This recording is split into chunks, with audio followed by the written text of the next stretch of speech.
মৃত বাবার দেহ নিয়ে হাসপাতাল থেকে বাড়ি ফেরার পথে মতবের হাতে আক্রান্ত পরিবার। সোমবার রাতে ঘটনাটি ঘটে অশোকনগর ৩ নম্বর রেলগেট লাগোয়া যশোর রোডের ওপর। মচলন্দপুরের বাসিন্দা ৭১ বছরের অলিভ মিত্র শারীরিক সমস্যার জন্য মধ্যমগ্রামের একটি বেসরকারি নার্সিংহোমে চিকিৎসাধীন ছিলেন। এদিন রাতে তার মৃত্যু হয়। মৃতদেহ নিয়ে আসছিল তার পরিবার। আচমকায় যশোর রোডের উপরেই সববাহী গাড়ির পথ আটকায় প্রায় ৭-৮ জনের একটি বাইকে থাকা দল। এরপর সেই গাড়ির চালক ও পরিবারের সদস্যদের গাড়ি থেকে নামিয়ে মারধর করতে থাকেন।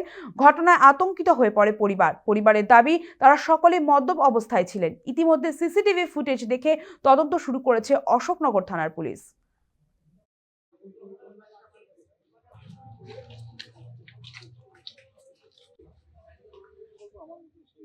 সামনে শ্বশুরের বডি যাচ্ছিল আর আমরা পেছনে দুটো পার্সোনাল গাড়ি নিয়ে যাচ্ছি। কিছু মদ্যপ যুবক আমাদের গাড়িটা যেহেতু চড়ে যাচ্ছিল তারা খুব গালিগালাজ করে এবং তেড়ে এসে আমাদের গাড়ির সামনে এসে দাঁড়ায় এবং আমাদের গাড়িটাকে দাঁড় করিয়ে অকথ্য গালিগালাজ করে, মারধর করে। আমার এই কপালের এই জায়গাটা ঘুষি মেরেছে, কপালের এই জায়গাটা কেটে গেছে।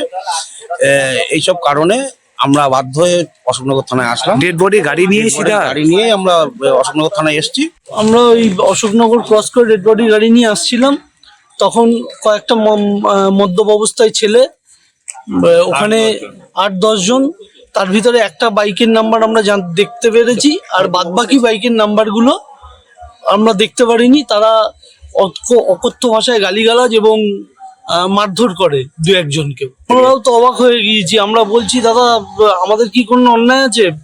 বলে এত জোরে চালাচ্ছিস কেন গাড়ি? তা আমরা বলছি এটা ডেড বডি গাড়ি, এমার্জেন্সি গাড়ি, আপনি সাইডে যাননি কেন? তখন উল্টে গায়ে হাত দিচ্ছে সবাই, আর প্রচন্ড ড্রাঙ্ক অবস্থায় তারা। এখন স্যাররা ইনভেস্টিগেশন করলে জানতে পারবে যে তারা অলরেডি ড্রাঙ্কেড ছিল।